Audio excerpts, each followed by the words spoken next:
نشرة الأخبار من قناة الدلتا الفضائية في طنطا، أهلا بكم. تفقد الرئيس عبد الفتاح السيسي رئيس الجمهورية صباح اليوم الفعاليات المقامة بالمنطقة الخضراء في مؤتمر قمة المناخ قب 27.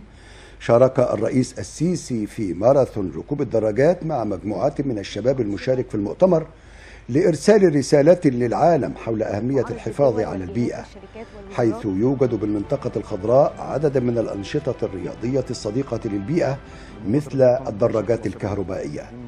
كما توجه الرئيس السيسي لزيارة شباب اللجنة المنظمة والتعرف على دور غرفة العمليات المركزية التي تديرها اللجنة المنظمة لمنتدى شباب العالم، والتي تتولى مسؤولية تنظيم العمليات التنظيمية واللوجستية لمؤتمر كوب 27. وحرص الرئيس على التحدث مع الشباب المتطوع وأعضاء اللجنة المنظمة للمؤتمر. تقعد في اي مكان مش شرط ارجعها لنفس المكان. البايك بتشحن اللوك من السولار بانل، تمام، سستينبل، مش فيهاش اي كهرباء. احنا شركه مصريه مؤسسه بشباب مصريين، بنحاول نحل جزء في شبكه المواصلات وهو الجزء الخاص بالمشاوير القصيره اللي تحت 8 كيلو، دي بتمثل 70% من المشاوير في مصر. والحمد لله هنقفل السنه دي باكثر من نص مليون رحله واكثر من 300,000 عميل. وبشكر حضرتك جدا على الدفعه الاولانيه اللي حضرتك اديتها لنا في مؤتمر افريقيا والشركات الناشئه ومنتدى الشباب اللي فات. شكرا حضرتك. ده موتوسيكل كهرباء لفيت بيه كل محافظات مصر خلال 30 يوم للترويج لمؤتمر المناخ ورفع الوعي بالتغيرات المناخيه. عدينا على ناس كتير وغطينا مشاريع كتير بتتكلم ليها علاقه بتغير المناخ. المدى بتاعها قد ايه؟ حوالي 200 كيلو تقريبا. ولازم يتشحن بعد كده؟ هي يتشحن بعدين. خدنا 30 يوم خلال الرحله دي، عملنا 12749 كيلو. ده قطر كوكب الارض في رساله للعالم ان احنا لازم نشتغل والبدايه من مصر. ربنا يوفقكم. ربنا يوفقك. اشكرك يا فندم. شكرين. يلا نبدأ.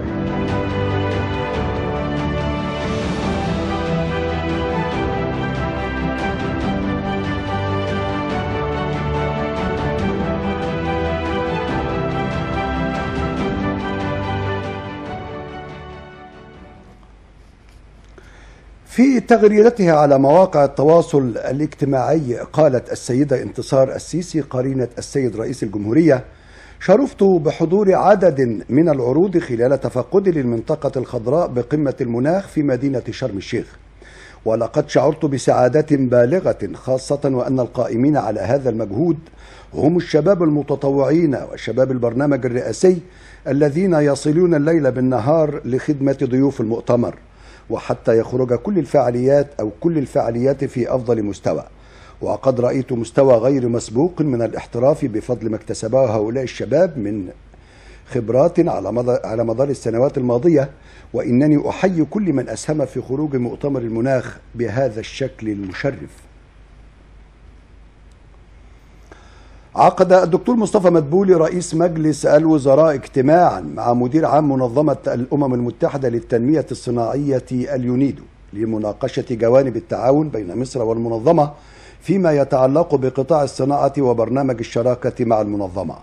في مستهل الاجتماع أعرب رئيس الوزراء عن تقدير مصر لدور اليونيدو في دعمها للتنمية الصناعية الشاملة والمستدامة في مصر. وقال الدكتور مصطفى مدبولي: أتطلع إلى المساهمة الإيجابية للمنظمة في دعم تحديث الاستراتيجية الوطنية للصناعة خلال الأشهر الثلاثة المقبلة بما لليونيدو من خبرات بارزة في هذا المجال.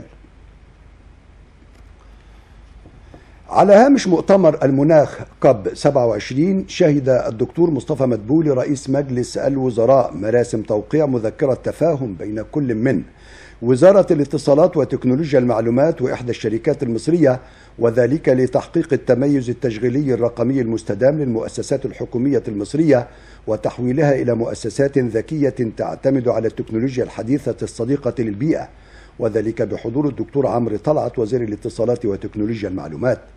أشار مدبولي عقب توقيع المذكرة أنها تأتي في إطار تنفيذ خطة الدولة للتطوير المؤسسي الرقمي المستدام للمؤسسات الحكومية. شهد الدكتور مصطفى مدبولي رئيس مجلس الوزراء مراسم توقيع مذكرة تفاهم بشأن استضافة مصر وتنظيمها لأعمال الدورة العاشرة لقمة المدن الإفريقية عام 2025 بحضور رئيسة منظمة المدن والحكومات المحلية المتحدة الإفريقية على هامش فعاليات قمة المناخ كاب 27 والمنعقدة حاليا في شرم الشيخ، حيث أكد رئيس الوزراء أن المذكرة تأتي في إطار دعم وتعزيز أطر التعاون والتنسيق على المستوى الإفريقي في مختلف الملفات ذات الاهتمام المشترك، مشيرا إلى دور تلك القمم في دعم جهود التوسع في تطبيق مفاهيم اللامركزية على مستوى قارة إفريقيا.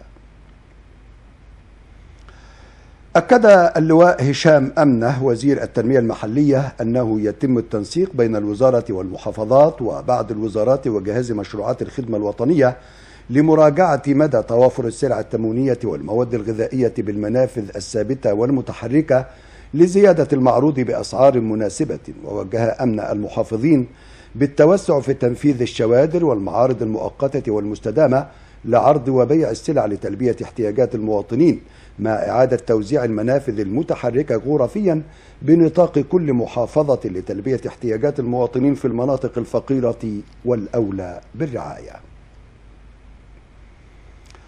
تنفيذا لتوجيهات الرئيس عبد الفتاح السيسي رئيس الجمهورية القائد الأعلى للقوات المسلحة بتخفيف الأعباء المعيشية عن كاهل المواطنين، أصدرت القيادة العامة للقوات المسلحة أوامرها إلى هيئة الإمداد والتموين التابعة للقوات المسلحة بتجهيز وتعبئة وتوزيع أكثر من 1.5 مليون حصة غذائية بنصف الثمن من خلال مراكز مشروعات الخدمة الوطنية بجميع محافظات الجمهورية. في إطار توجيهات السيد الرئيس عبد الفتاح السيسي رئيس الجمهورية القائد الأعلى للقوات المسلحة بتخفيف الأعباء المعيشية عن المواطنين، أصدرت القيادة العامة للقوات المسلحة أوامرها إلى هيئة الإمداد والتموين للقوات المسلحة بتجهيز وتعبئة وتوزيع أكثر من 1.5 مليون حصة غذائية بنصف الثمن من خلال منافذ جهاز مشروعات الخدمة الوطنية بجميع محافظات الجمهورية.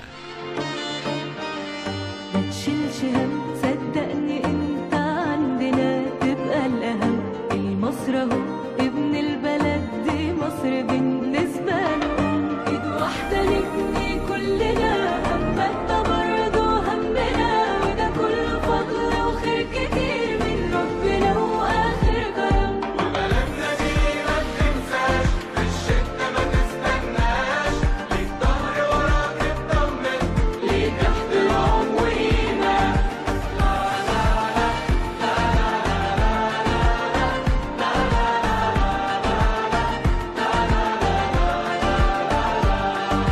حيث تم الإعداد والتجهيز الجيد للأصناف داخل العبوات لتقديمها إلى المواطنين للمساهمة في تلبية احتياجاتهم الأساسية من السلع الغذائية المختلفة من خلال تسيير أسطول من شاحنات النقل المجهزة لكافة المحافظات.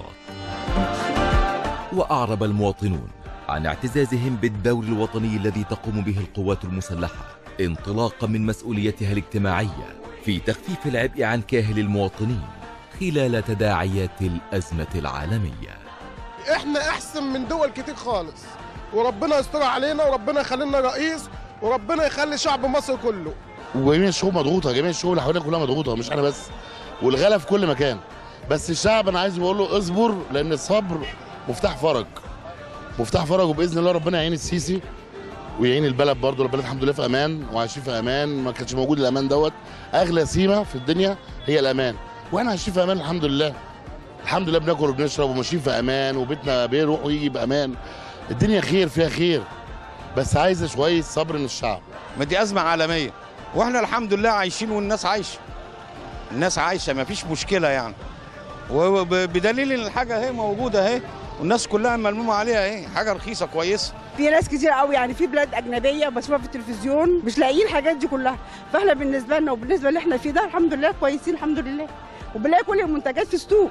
والله حاجه كويسه جدا من الدوله، بتوفر علينا حاجات كتير، وانا شايف ان الاسعار مناسبه للجميع يعني، وطبعا الاستمرار في حاجه زي كده كويس جدا. لا السعر جميل يعني 50 جنيه وفيها حاجات تعدي ال100، يعني حاجات جميله، وكتر خيركم على تعبكم وشقاكم واللي انتوا بتعملوه معانا بصراحه. واللي اتعمل في البلد دي ما اتعملش من 30 سنه، وانا بشكر سيادتك وربنا يخليك لينا وربنا يخليك لمصر، وتحيا مصر. تحيا مصر 100 مرة. تحيا مصر 100 مرة.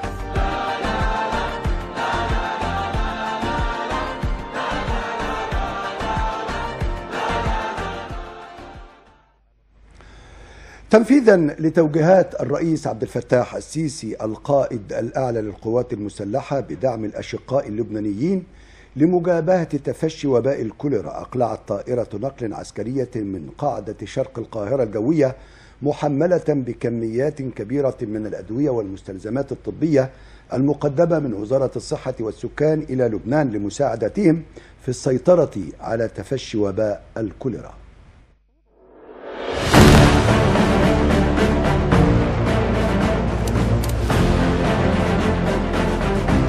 تنفيذا لتوجيهات السيد الرئيس عبد الفتاح السيسي رئيس الجمهورية القائد الأعلى للقوات المسلحة لدعم الأشقاء اللبنانيين لمجابهة تفشي وباء الكوليرا بدولة لبنان، أقلعت طائرة نقل عسكرية من قاعدة شرق القاهرة الجوية محملة بكميات كبيرة من الأدوية والمستلزمات الطبية المقدمة من وزارة الصحة والسكان إلى الشعب اللبناني الشقيق لمساعدتهم في السيطرة على تفشي وباء الكوليرا.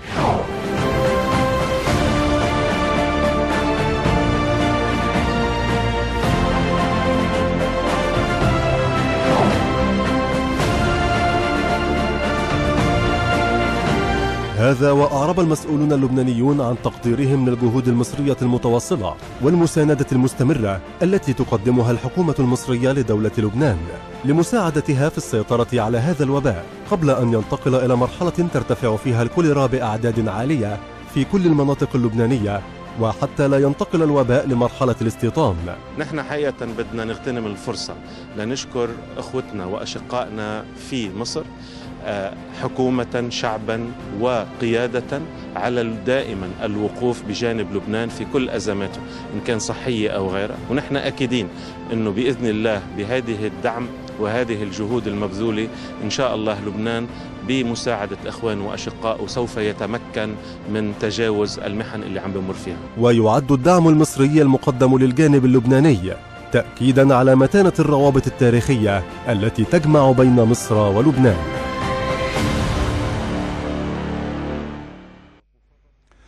تواصل وزارة الداخلية جهودها لحماية البيئة والثروة الزراعية والحيوانية والداجنة والتصدي لجرائم غش السلع بكافة أنواعها.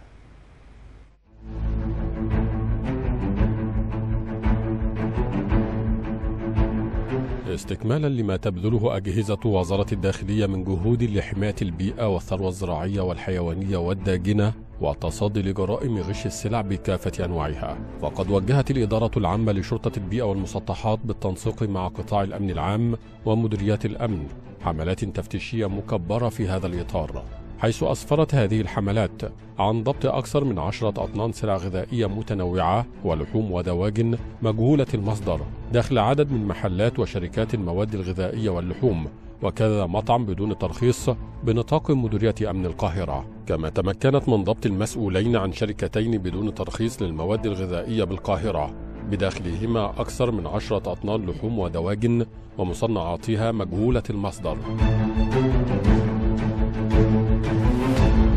واستمرارا للحملات الأمنية بالقاهرة، فقد نجحت الأجهزة الأمنية في ضبط 3 مصانع بدون ترخيص للمواد الغذائية بداخلها أكثر من 10 أطنان لحوم مجهولة المصدر وغير صالحة للاستهلاك الآدمي. وبنطاق مديرية أمن القليوبية أسفرت الحملات الأمنية عن ضبط 1.5 طن لحوم مجهولة المصدر داخل ثلاجة لحفظ وبيع اللحوم. كما نجحت الأجهزة الأمنية في ضبط 78 طن أعلاف حيوانية وداجنة مغشوشة وبدون بيانات داخل مخزنين ومصنعين وشركتين بدون ترخيص للتخزين والإتجار في هذه النوعية من الأعلاف، وضبط شركة ومحل بدون ترخيص للأسمدة الزراعية عثر بهما على 7.5 أطنان أسمدة زراعية بدون ترخيص. كما تمكنت الأجهزة الأمنية من ضبط 36 طن أسماك ومشروم داخل مخزن بدون ترخيص تابع لشركة للاستيراد والتصدير بالجيزة، وضبط أكثر من 8,000 عبوة مواد غذائية منتهية الصلاحية داخل مخزن بدون ترخيص تابع لإحدى شركات الصناعات الغذائية بالجيزة. واستكمالا للحملات الأمنية التي تشنها أجهزة وزارة الداخلية بالجيزة وفي مجال حماية الثروة الزراعية، تمكنت من ضبط 73 طن أعلاف حيوانية بشركة بدون ترخيص لتجارة الأعلاف الحيوانية، وضبط 10 أطنان أعلاف حيوانية متنوعة بجمعية تعاونية بدون ترخيص للثروة الحيوانية ومحل لخلط الأعلاف بدون ترخيص. وتستمر الحملات الأمنية التي تشنها أجهزة وزارة الداخلية وما تحققه من نتائج إيجابية من أجل حماية البيئة والثروة الزراعية والحيوانية والداجنة.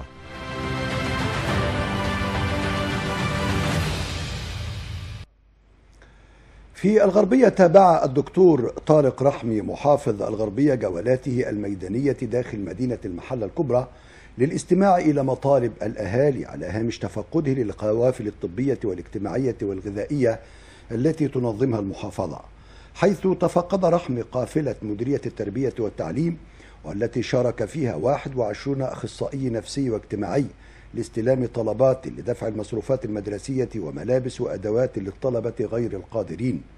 كما تفقد المحافظ المنافذ المتحركة لتوزيع المواد الغذائية التي وجهتها المحافظة بالتعاون مع المنطقة الشمالية العسكرية ومباحث التموين ومبادرة كلنا واحد لتقديم السلع بأسعار مخفضة.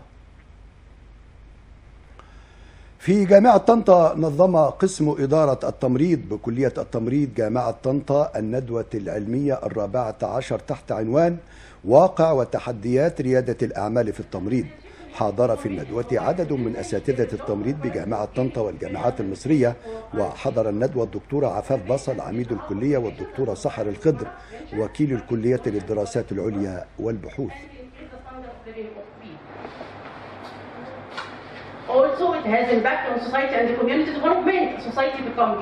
من المؤكد أن ريادة الأعمال بتهتم أهمية عظيمة على المستوى العالمي عامة وفي مصر خاصة، وخاصة في ضوء رؤية مصر 2030 وتحقيق التنمية المستدامة.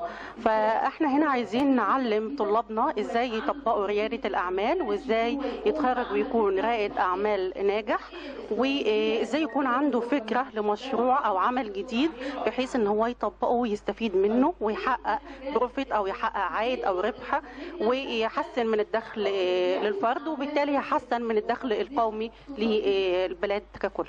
عندنا اكتر من 20 موديل او 20 نموذج عندنا طبقوا في رياده الاعمال في التمريض. الطالب يقدر ان هو يعمل زي كومباني صغيره او شركه صغيره او مشروع صغير يروج فيه للبضائع بتاعه اللي هي التمريض. من عندنا احنا اللي هو عارف بقى البلطوهات اللي هي السبلايز يعني والاكيوبمنت بتاعه الستافنج او النيرسينج ستافنج. ممكن كمان يشتغل في مجال الاديوكيشن لو هيفتح قناه على اليوتيوب تكون باسمه بحيث ان هو يعلم الستودنت او يعرفهم ايه هي التمريض الصح او يديه افكار جديده. في الغربية أيضا وفي إطار الحفاظ على الثروة الحيوانية وضمن المبادرة الرئاسية حياة كريمة، صرح الدكتور حاتم أنور وكيل مديرية الطب البيطري بالغربية أن وزارة الزراعة توفر كل التحصينات اللازمة للحفاظ على الثروة الحيوانية بكافة أنواعها بمبالغ زهيدة ضمن القوافل الطبية التي تنظمها محافظة الغربية، بالإضافة إلى توافر التحصينات بالوحدات البيطرية بالمجان. يعني النهاردة حضرتك متخيل احنا من تاريخ بداية مبادرة فخامة الرئيس حياة كريمة عملنا كم قافلة يا فندم؟ عملنا 119 قافلة من بداية العام الماضي. ال 119 قافلة دول احنا عملناهم تنسيقا مع احنا كطب بيطري مع الهيئة العامة للخدمات البيطرية ومع جامعة طنطا عشان ندبر القيم المالية اللي بنوفر بيها. في ال 119 دول عالجنا قد ايه يا فندم؟ عالجنا 23,676 حيوان كويس كده، و236,727 طائر. حضرتك متخيل احنا تكلفنا قد ايه ادويه؟ الدوله تكلفت قد ايه قيم ماليه عشان توفر الاجهزه وتوفر الادويه عشان نقدمها بالمجان للمواطن؟ داخلين في حوالي 1,800,000 جنيه. إلى محافظة المنوفية، حيث سلم اللواء إبراهيم أبو ليمون محافظ المنوفية مساعدات مالية وعينية لأكثر من 50 حالة إنسانية من الأسر الأولى بالرعاية من أهالي المحافظة، تلبية لاحتياجاتهم المعيشية ومراعاة لظروفهم الصحية. جاء ذلك خلال لقائه بعدد من الحالات الإنسانية. كما وجه المحافظ خلال اللقاء ببحث حالة مواطنين لصرف كراسي كهربائية لهما. كما وجه وكيل وزارة الصحة ببحث إمكانية زرع رئة لأحد المواطنين على نفقة الدولة، بالإضافة إلى تحويل عدد من الحالات المرضية إلى المستشفيات لتقديم الرعاية الطبية اللازمة لهم. كما كلف المحافظ الوحدات المحلية بتوفير أكشاك لسيدات معيلات لمواجهة أعبائهن المعيشية. في كفر الشيخ، هنأ اللواء جمال نور الدين محافظ كفر الشيخ اللاعب فارس أبو غالي لحصوله على لقب بطل العرب في البطولة العربية للمصارعة، والتي أقيمت بقرية مبارك الأولمبية بالإسكندرية في المصارعة الرومانية وزن 82 كيلو جراما، خلال مشاركته في منافسات البطولة العربية للمنتخبات، مؤكدا أنه سيتم تكريمه في ديوان عام المحافظة. كما قدم الدكتور عزت محروس وكيل وزارة الشباب والرياضة التهنئة للاعب الذي يعد أحد أبناء مركز بيلا لحصوله على هذا اللقب. وصلنا إلى أخبار الطقس، حيث يستمر الطقس خريفي معتدل الحرارة نهارا على القاهرة الكبرى والوجه البحري والسواحل الشمالية، مائل البرودة ليلا على كافة الأنحاء. وعن درجات الحرارة المتوقعة غدا بإذن الله على محافظات الدلتا بيانها كالتالي: